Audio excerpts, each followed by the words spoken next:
tere! See on nüüd siis mu teine katse Youtuberit mängida. Et räägiks samal teemal, mis esimeseski videos, kuidas teha muusikakogu. Kui muusikat on palju ja tahaks nagu võimalikult rahasäästvalt seda kuulata, nii nagu tänapäeval kombeks. Nii, mina tegin niimoodi, et kõigepealt võtsin ühe Linuxi arvuti, kuhu lasin sisse panna Raidis 2 4-teralist ketast. Kolmas ketas oli SSD, mis on nagu operatsioonisüsteemi jaoks. i5 on protsessor. Ja need kettad on WinSCP-ga, saab sinna ligi ilusti nagu vana Norton Commanderiga tõsta ühest aknast teise faile sinna kogusse juurde ja ära kustutada. Kogu on jagatud Eesti ja maailma. Üks eraldi, nagu siin näha on Nõukogude Liidu roki ajalugu, üks eraldi kollektsioon. Eesti kogu jaguneb muusika, eks ju, heliplaadid, see kataloog, videod on siin ebakorrektselt nimetatud, aga siin on muusikavideod, lastelaulud, multikad, Eesti-Vene multikad, jutte, IT-rottide tehtud asjad, mu isa lindib, mis ta kunagi 70-ndatel lindistas, raamatud, audioraamatud ja filmid. Maailm jaguneb lihtsamalt filmid, muusika ja muusikavideod. Muusika on kataloogideks jaotatud heliplaadid, eks ju, Petard, live-album, stuudioalbum, live-album, see on tal 2, stuudioalbum on rohkem. Mina kasutan siukest asja nagu Plex ja Plex korjab kokku kõik, sellepärast on videod ja plaadid eraldi, et Plex töötab neid erinevalt, et plaatidel ta võtab tagide kaupa, loeb ülesse tagidest muusikakollektsiooni nimed, aastad, kõik nii nagu tagides kirjas on. Tag'e saad ise muuta, kui tahad. Selleks on spetsiaalne väike programmijupp, tuleb jälle tõmmata, millega faili avades tekivad need tag'id ja saab juurde panna, neid korrastada. Ja videodel Plex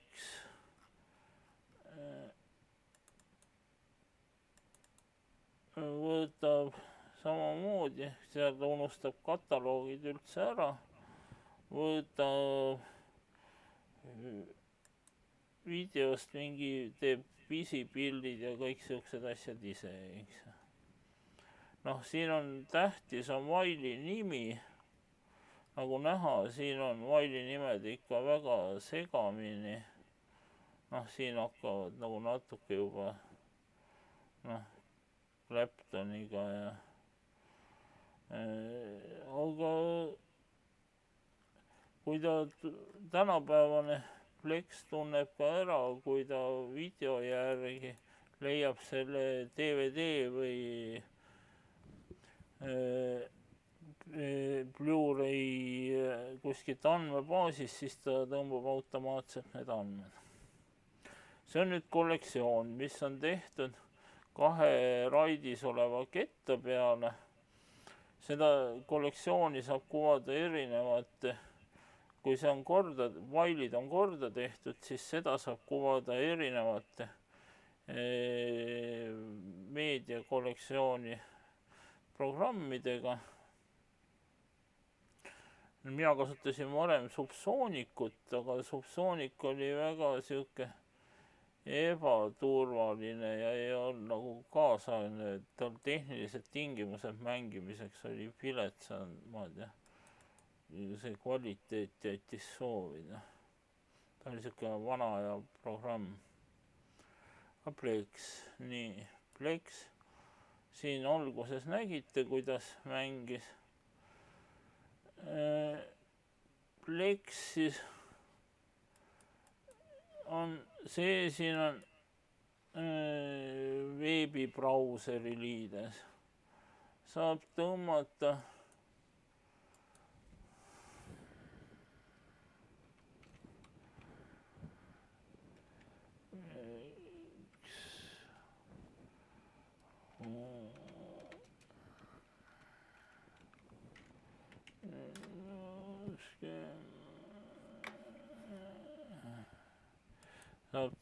ka sihukese siit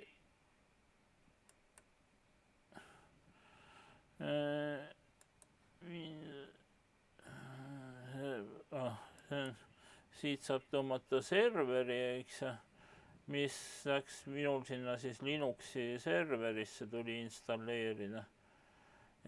Siis saab tõmmata ka äpi.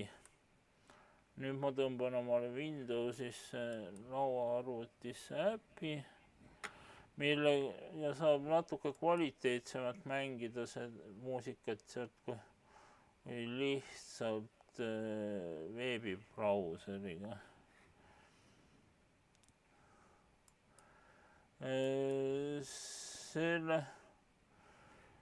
Minul on siin jagatud, eks, A tähendab kas audio või video, eks.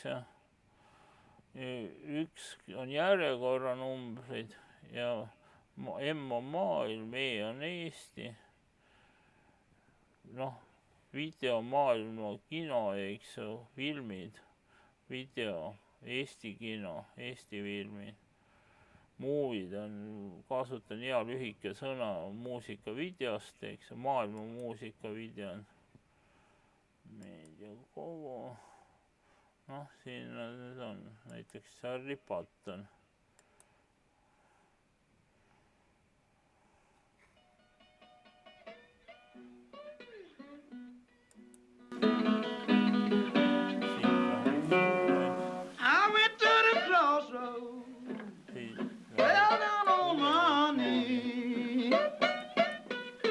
Võib jagada Chromecastica telekasse või kuhu iganes, eks.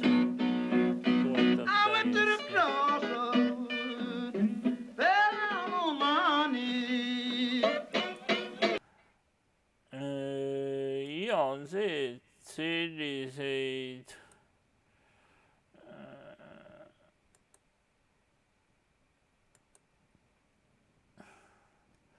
nagu avaneb arvuti on nii igasugust paskat täis. Sihukesi vidinaid võib täiesti üle võrgu, kui on see smart telekas. Minul mängib telekast, mille külg on ühendatud võim, täiesti viisakalt muusikat. Igal pool on vidinad olemas telefoni. Ainuke, mis nõrk külg on või see on seadustest tulenevad. Plexil peab olema need, kellele sa jagad oma muusikakogu, peavad olema ise Plexi kasutajad. See ei maksa midagi, aga ikka ebamugav, et niimoodi meili peale nagu Subsonicus vanades programmides ei saa.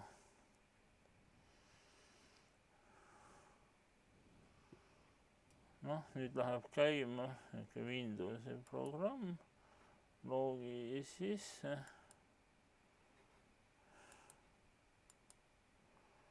Nii.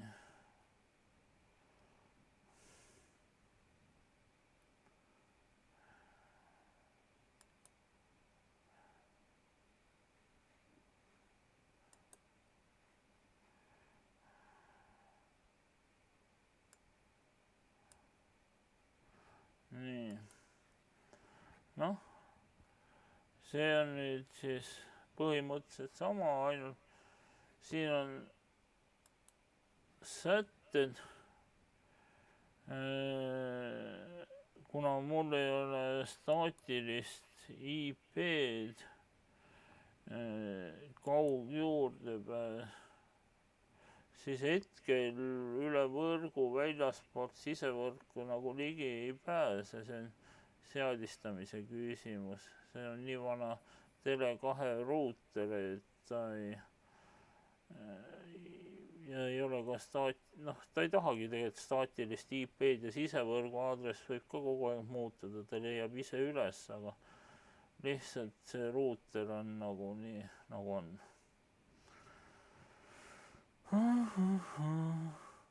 Aga sisevõrgus minul igal pool mängib vahelduva eduga ka väljaspool.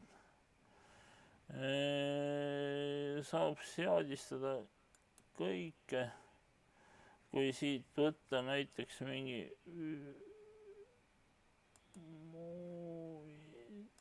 meediakogu, noh, seesama Charlie Button, eks, siis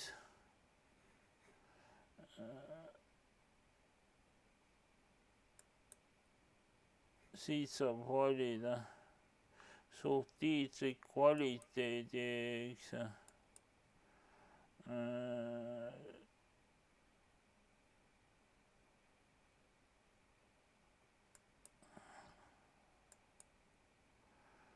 Noh, see ongi sihuke väike video, aga võtame. Noh, nagu 4K-d ja kõike mängib C5 ilusti.